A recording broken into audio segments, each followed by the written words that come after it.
Você tem uma função f definida no intervalo aberto.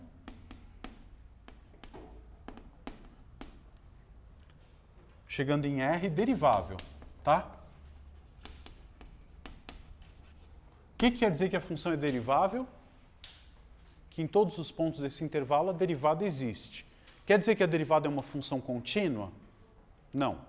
Só existe a derivada, mas a função derivada poderia ser descontínua em algum ponto ali. Ok. E aí vamos assumir a seguinte frase como verdadeira. Se eu te dou... Então vamos pôr assim, ó, assuma que é verdade o que está escrito aqui, ó. Se você tem dois números A e B, quaisquer dentro do intervalo I, com A menor ou igual que B, então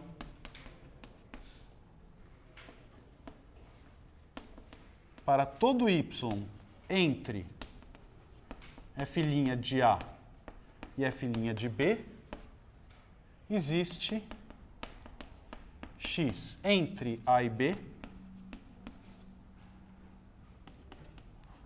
tal que f' de x é exatamente igual a y, tá?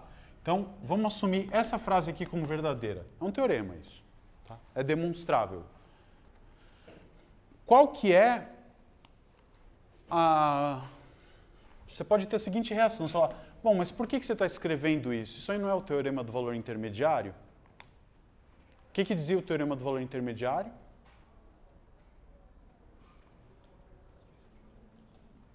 Era bom lembrar esse enunciado, né? O teorema do valor intermediário diz o seguinte, se você tem uma função contínua que atinge um certo valor e atinge outro valor, obrigatoriamente ela atinge todos os valores ali no meio. O que está escrito aqui? Veja que eu estou falando da função f' e não da f, para começar. Tá? Se a função f' fosse contínua, ou seja, se a função é de classe C1, você concorda que esse resultado é dispensável? Porque se a função é de classe C1, a derivada dela é uma função contínua, e aí é óbvio que se ela atinge esse valor num ponto e esse valor no outro, ela é obrigada a atingir todos os valores ali no meio. A f', não a f. Tá? Então, o que esse resultado, entre aspas, está te dizendo? Que a derivada, ela tem a propriedade do valor intermediário, mesmo que ela não seja uma função contínua. Ou seja, a derivada de uma função, ela é obrigada a atingir todos os valores entre dois dados valores que ela atinge. Isso é bem curioso. Ela não precisa ser contínua, mas se ela atinge, se em algum ponto a derivada é 0, em algum outro ponto a derivada é 1, de alguma maneira, não necessariamente contínua, ela vai ser obrigada a atingir todos os valores entre 0 e 1. É altamente não intuitivo esse resultado, conhecido como teorema de Darboux, um matemático francês. Tá? Então vamos assumir que o Darboux fez está certo, e está mesmo. Tá? E vamos, usando esse resultado, considerar 5 afirmações que ele faz aí e decidir quais delas são verdadeiras. A letra A é o seguinte. Ele diz assim, ó, não existe uma função de R em R derivável em todos os pontos, tá? Estou falando que a derivada é contínua? Não. Tal que f' de 0 é igual a 1 e f' de x é igual a 0 para todo x pertencente a R que não seja o zero. Tá?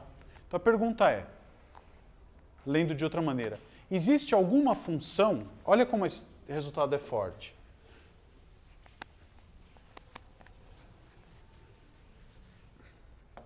Existe alguma função cujo gráfico da derivada seja assim? Tá, esse aqui é f', não é f. Como é que é o gráfico dessa função?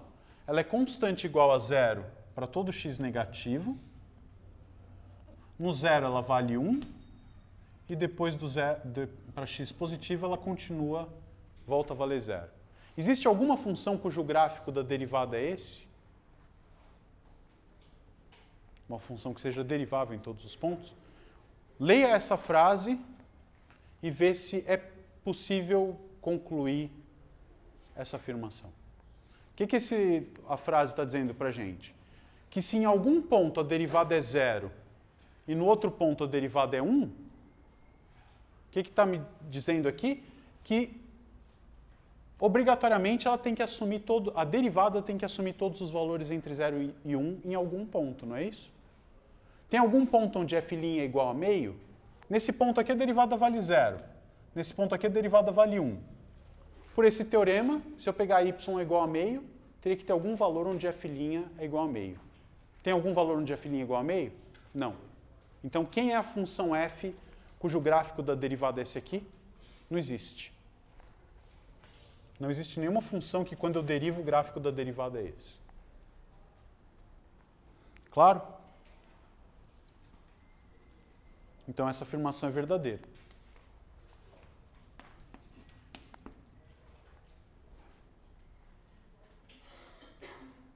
Não preciso... O gráfico... o que está me dizendo isso? Que se nesse ponto aqui ela vale 0 e nesse ponto aqui ela vale 1, o gráfico não podia ser assim. Eu ia ter que ter alguma coisa maluca que cobre todos os valores entre 0 e 1 dentro desse pedaço. Tá? Precisa ser contínua? Não. Nem se você fizer qualquer coisa maluca aqui, cuja projeção cubra todo o intervalo 0, 1, não existe... tem que ser desse jeito. Não precisa ser uma função contínua. Ela vai ter que assumir esses valores de maneira contínua ou não. É que a gente sempre pensa em funções cujas derivadas são contínuas. Né? Mas a gente já viu exemplos onde isso não acontece. Então está claro, essa afirmação é verdadeira. Quer dizer, se você tentar pensar como é que seria o gráfico de uma função cuja derivada tem essa propriedade aqui, você ia ver que é meio estranho. Né? Como é que teria que ser essa coisa? Se a derivada é zero nesse intervalo, o que eu posso dizer a respeito dela? Toda função que tem derivada zero no intervalo é constante naquele intervalo. Então ela tem que vir constante. Num ponto sozinho, o coeficiente angular da reta tangente tem que ser 1. E depois ela tem que voltar a ser constante. Tem que ter algum cuidado com isso aí. Tem certas teorias que usam uma coisa que não é uma função, mas que quando se deriva essa não função dá uma coisa desse tipo. Mas não é para agora. O que a gente chama de distribuições. Se você tiver sorte, você vai esbarrar com esse assunto algum dia na vida. Tá? Então, a afirmação da letra A é verdadeira. Vamos ver as outras. A letra B. Toda função derivável em I possui sua derivada contínua. É verdade? Que toda função derivável, a derivada é contínua? Sim? Não? Pega uma função que é derivável em todos os pontos e cuja derivada não seja contínua. Existe? A gente tem exemplos, né? Qual que é o exemplo? Acho que esse aqui deve dar, né? Seno de x. Isso aqui se o x for diferente de zero. E zero se o x for igual a zero. Essa função é derivável? Ela é derivável em todo ponto diferente de zero, porque produtos e compostas de funções deriváveis. No x igual a zero, você calcula a derivada pela definição e vê que dá certo. Quem que é o f' nesse caso? No x igual a zero, se você calcular pela definição, vai ser f de x menos f de zero sobre x menos zero. Quando você fizer essa conta, vai dar x vezes seno de 1 sobre x no limite. Quando x tende para zero, isso é zero, porque é uma limitada vezes uma que vai para zero. Então, a derivada existe no ponto zero e vale zero. E para x diferente de zero, quem que é essa derivada? Deriva com a regra do produto. Tá certo? Dá 2x seno de 1 sobre x, menos, mais x², derivada cosseno de 1 sobre x, tá certo? Vezes a derivada do de dentro, que é menos 1 sobre x². Então fica só isso. Tudo bem? Pergunta, essa função é contínua? A f é derivável? É, em todos os pontos. Eu sei calcular a derivada. Pergunta, essa função é contínua? O que precisaria acontecer para isso aqui dar uma função contínua? Para todo x diferente de zero, ok. Ela é escrita como uma função contínua, mas no x igual a zero, tem que olhar com cuidado. Será que existe o limite disso aqui? Para essa função ser contínua, isso aqui, quando x tende para zero, tem que tender para o valor da função. O que acontece com isso aqui quando x tende para zero? Esse fator, essa parcela aqui vai para zero, tudo bem? Uma limitada vezes uma que vai para zero. E esse cara aqui, o limite existe quando x vai para zero? Não. O cosseno de 1 sobre x, quando x tende para zero, o que dá? Fica oscilando arbitrariamente. Então, o limite, quando x tende para zero, de f' de x, não existe. Pode a função ser contínua, então? Não, porque se a função fosse contínua, esse limite deveria existir e ser igual ao valor da função no ponto. Portanto, está aqui o exemplo de uma função que é derivável em todos os pontos e a derivada não é contínua no x igual a zero. Então, isso torna a letra B uma afirmação falsa. Está aqui um contra-exemplo. Porque o que ele disse? Que toda função derivável possui derivada contínua. Está aqui, uma função derivável cuja derivada não é contínua. Tá? Letra C. Toda função derivável possui f' descontínua em um ponto? Mentira, né? Se ela é derivável, você pega uma função x². Ela é derivável e a derivada é contínua em todos os pontos. Verdade. Então, ok. E a letra D, por falta de opção e criatividade, a gente colocou nenhuma das outras é correta. Não, a primeira é correta. Tá bom? Então, a letra A é verdadeira, a letra B, C e D são falsas. Dúvida? Exercício número 30.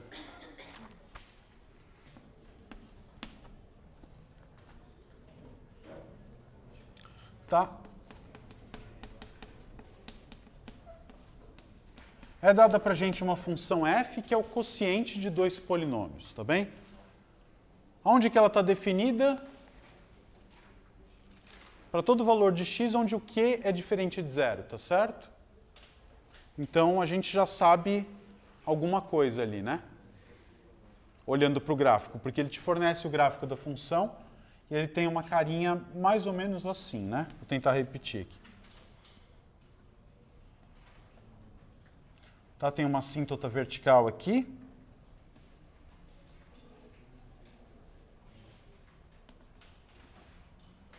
Uma outra assíntota vertical aqui e depois uma outra coisa dessa maneira. Tá bem? Então esse é o gráfico da f, tá bom? Você sabe que p e q são polinômios e ele te faz algumas afirmações. O que eu posso dizer a respeito desses caras? Só olhando para as funções. Vamos lá. Quantos pontos onde a função tende para infinito você observa aí? 2. O que isso quer dizer?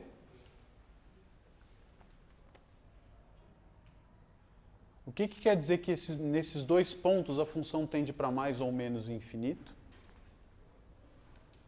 Que o denominador tende a zero perto desses pontos e, portanto, o denominador, o polinômio q, tem pelo menos 2 raízes, tá certo?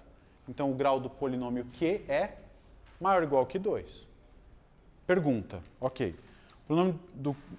O q tem grau maior ou igual que 2. E o que a gente pode inferir a respeito de outras funções, né?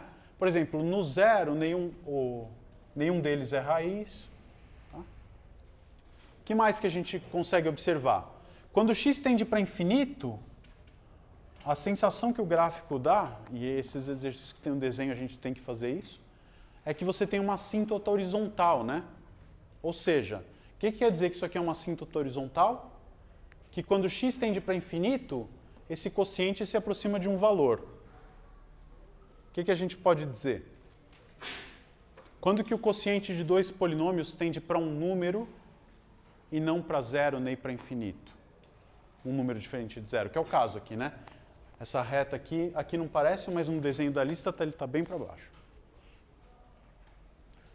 Diga. Aonde? Tender para menos infinito aqui?